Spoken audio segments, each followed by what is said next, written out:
Bharat Ratna doctor Bhimrao Ambedkar को कोटि कोटि नमन। ये कार्यक्रम डॉक्टर भीमराव अंबेडकर के जीवन पर आधारित है, जहां भारत की जनता के प्रति उनके योगदानों को पूरी सजगता से चित्रित और रेखांकित करने का प्रयास है। कार्यक्रम में दिखाई गई घटनाएं लब्ध प्रतिष्ठ पुस्तकों से ली गई हैं। इस कार्यक्रम के जरिए चैनल की ओर से एक विश्वसनीय, सजग और सकारात्मक प्रयास है कि डॉक्टर बाबा साहेब भीमराव अंबेडकर के जीवन की संघर्ष यात्रा एवं गौरव गाथा पूरे आदर के साथ घर घर पहुंचे और उनके योगदानों से सभी संपूर्णता में परिचित और आह्लादित हों।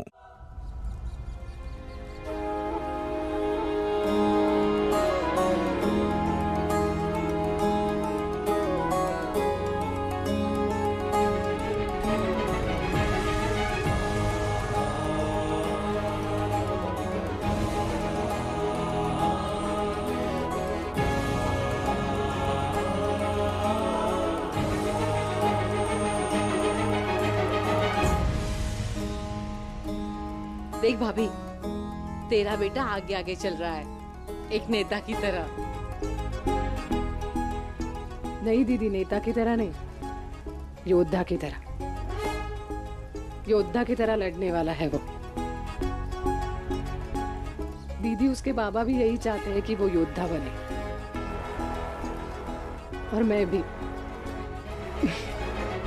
राष्ट्र संविधान का है तू ही शिल्पकार, सिखाया है समानता का सार, अपनी कलम से की है देश अर्चना, एक एक शब्द तेरा भीम गर्जना। साहिब मेरे भीमराव, साहिब मेरे भीमराव।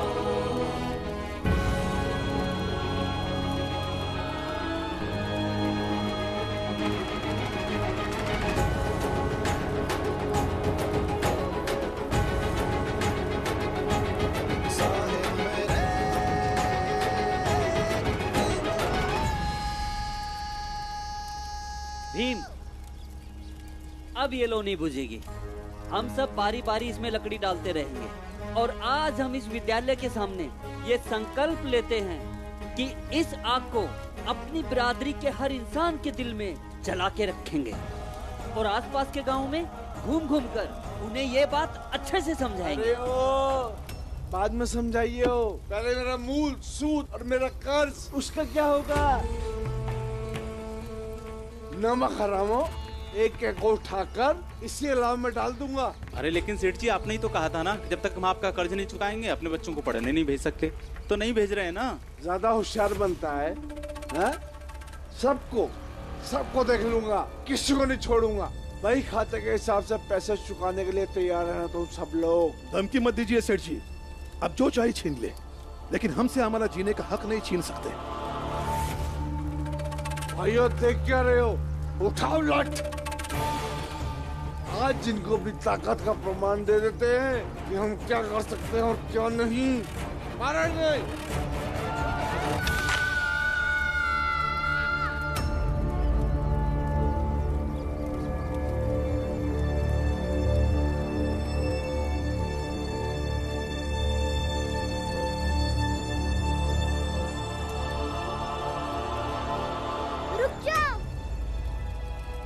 करने से कोई फायदा नहीं है। ऐसा मत करो, वरना मैं इस लौ को खुद ही बुझा दूंगा।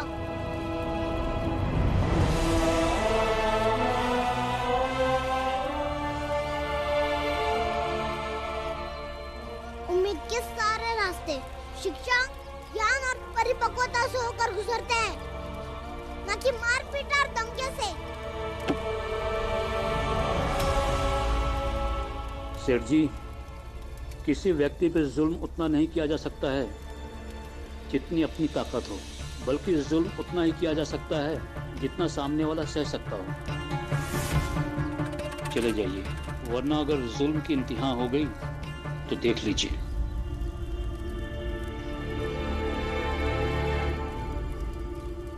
तुम सब लोग हिसाब तैयार रखना। तो सबका हिसाब मैंने पाई खाते में लिख रखा है। पाई पाई ना वसूली तुम लोगों से तो मेरा नाम भी सेठ धनसुखलाल नहीं। चलो चलो।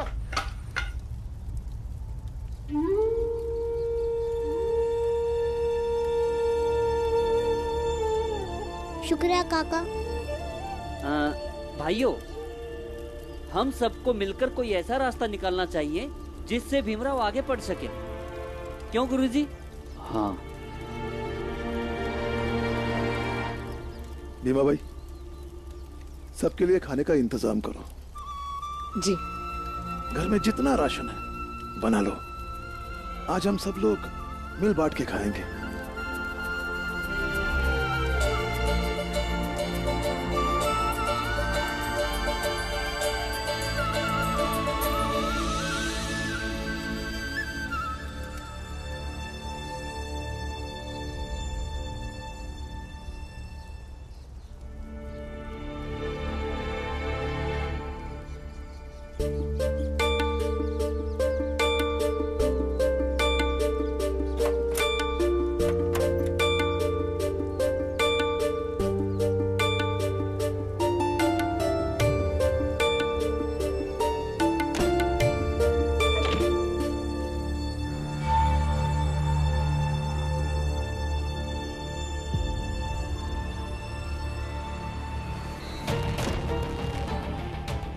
आज तो बस मिल ही जाए भाई खाता, सब नष्ट कर दूंगा।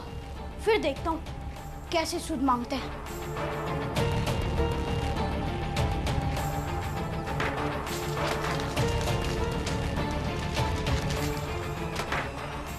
मुकेश, पुलिस कप्तान के पास जा और उनसे क्या है कि सेठ जी ने कहा है जिन जिन लोगों से उन्होंने पैसा लिया वो सब वापस चाहिए, और अगर वो ना दे तो उन पर सख्त कार्रवाई करे। जा। लेकिन सेठ जी, ये लेन देन बहुत ही पेचीदा मामला है, इसमें पुलिस कप्तान में क्या मदद करेगा? अरे ले ले पकड़ और जाके उनको दे दे, ज्ञान मत बांट। उन छोटे लोगों को औकात दिखाने के अलावा मेरे पास काम ही क्या बचा है। जा। ठीक है सेठ जी।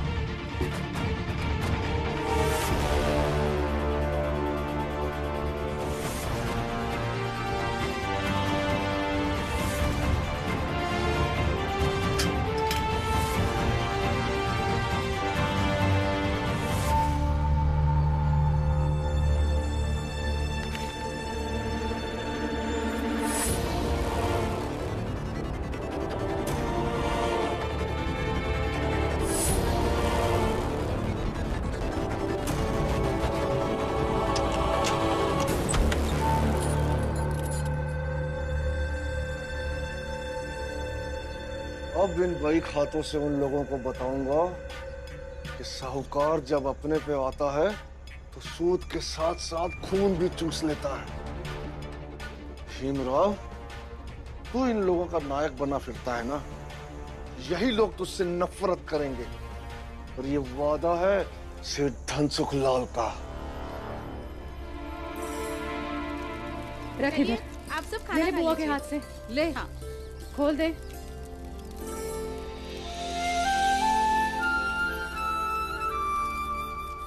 अरे ध्रुव कहाँ पर है? अरे यही तो हूँ मैं, और कहाँ जाऊँगा। ये रहा। ध्रुव, तुम खाना खा लो, फिर ताकत आएगी ना दौड़ने भागने के लिए। अगर ऐसी बात है तो तूने भी सुबह से कुछ नहीं खाया। चल खा ले। आई। क्या हुआ? हाँ?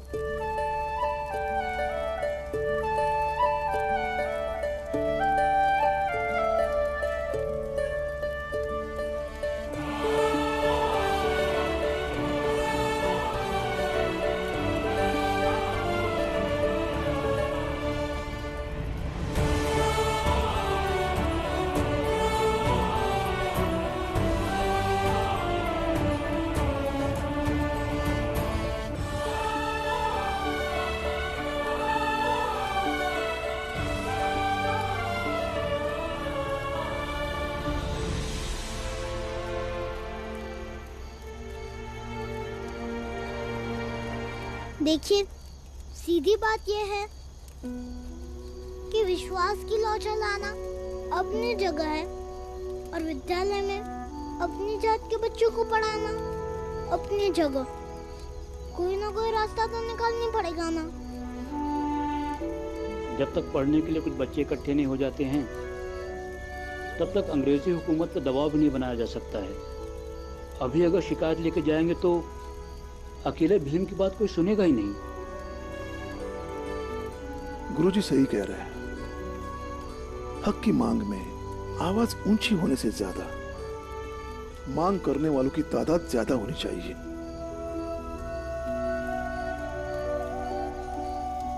एक उपाय है, अगर हम सब सोचें तब। कौन सा उपाय है काका? हम में से जिनके बच्चे पढ़ने वाले हैं और सेठ जी का उनके ऊपर जितना कर्ज है, अगर हम सब मिलकर चुका दें तो अपने बच्चों को पढ़ने भेज सकते हैं।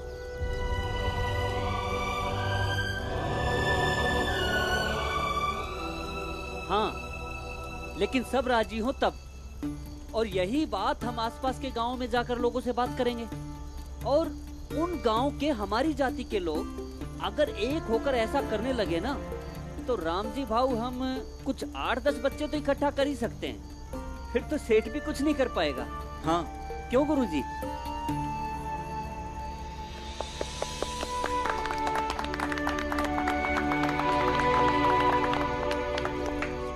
ले भीम, जो आप तेरे दिल में जली है वही आप सबके दिल में भी जल गई।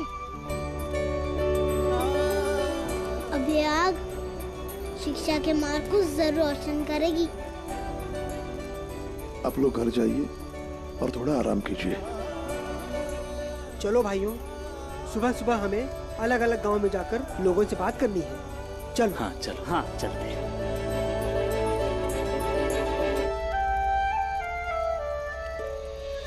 भीमा भाई, बच्चों को लेकर घर जाओ। और आप? हाँ, मैं और भीम यही रुकते हैं। और मैं भी यही रहूंगा।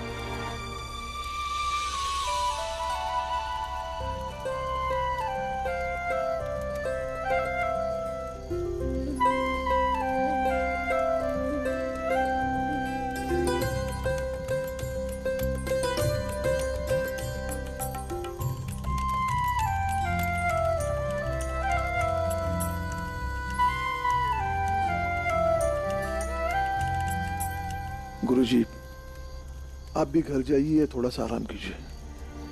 हाँ, नमस्ते।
उठो, कितनी आराम से सो रहे हो, चोरों का गिरोह। निकलो बाहर। अरे सर जी, जुबान संभाल के बात कीजिए। चोर किसे कह रहे हैं आप? अरे मेरा बही खाता नहीं मिल रहा है। रात भर में कहां गायब हो गया, और वो भी उसी रात को जब सुबह मुझे हिसाब करना था।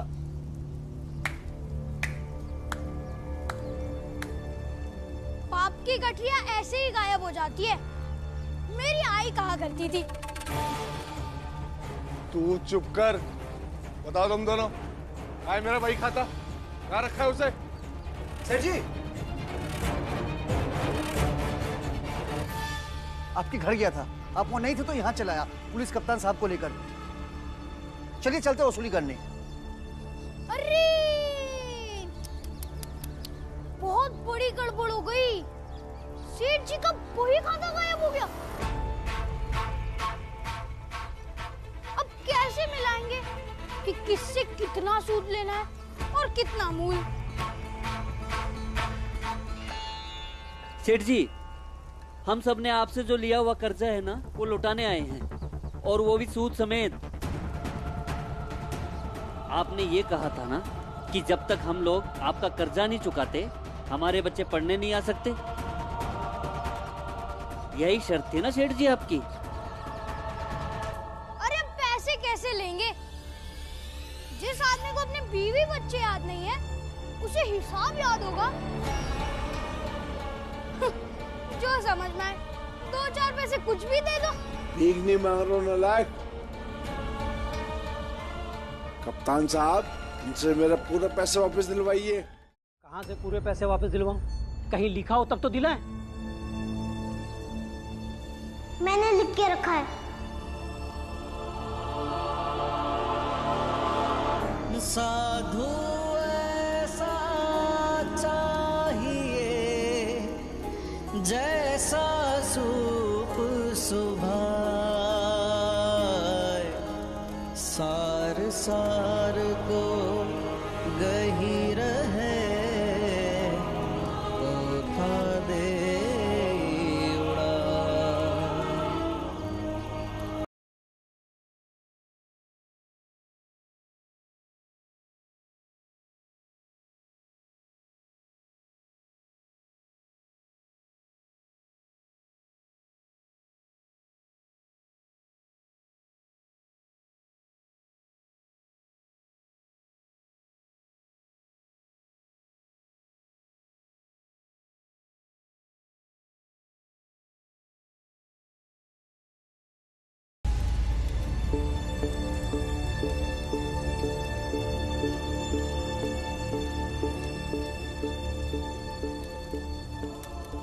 सेठ जी, ये लीजिए। देख। इसमें जो भी लिखा है वो सही है और उसके हिसाब से अब इनसे पैसे ले लीजिए। कप्तान साहब, देख क्या रहे हैं? ले जाइए इन चोरों को। अगर चोरी करता तो लिखता क्यों? भीम, लाओ पैसे दो, लाओ।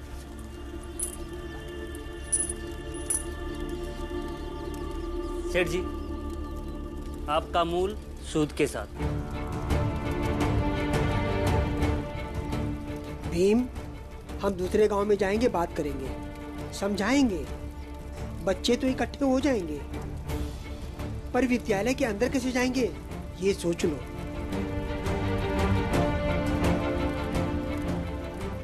नमस्ते। सेठ जी, अब दूसरी तरकीब सोच लीजिए, क्योंकि मैं चाहता हूँ कि ये शिक्षा की लड़ाई बहुत कड़ी और संघर्षपूर्ण हो, क्योंकि आगे से कोई विद्यार्थी को रोकने की कोशिश ना करे, और अगर कोई करे तो इस सातारा की लड़ाई का उदाहरण देकर वो अपनी पढ़ाई पूरी कर सके।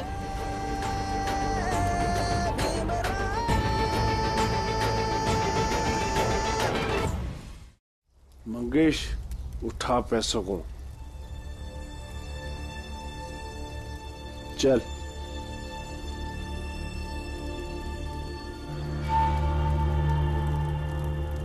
नमस्ते गुरुजी। नमस्ते नमस्ते।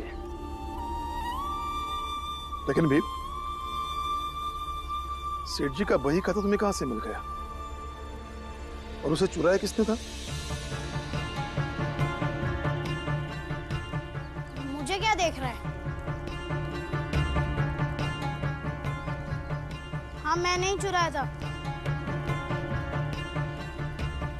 और पता नहीं तुझे कहां से मिल गया।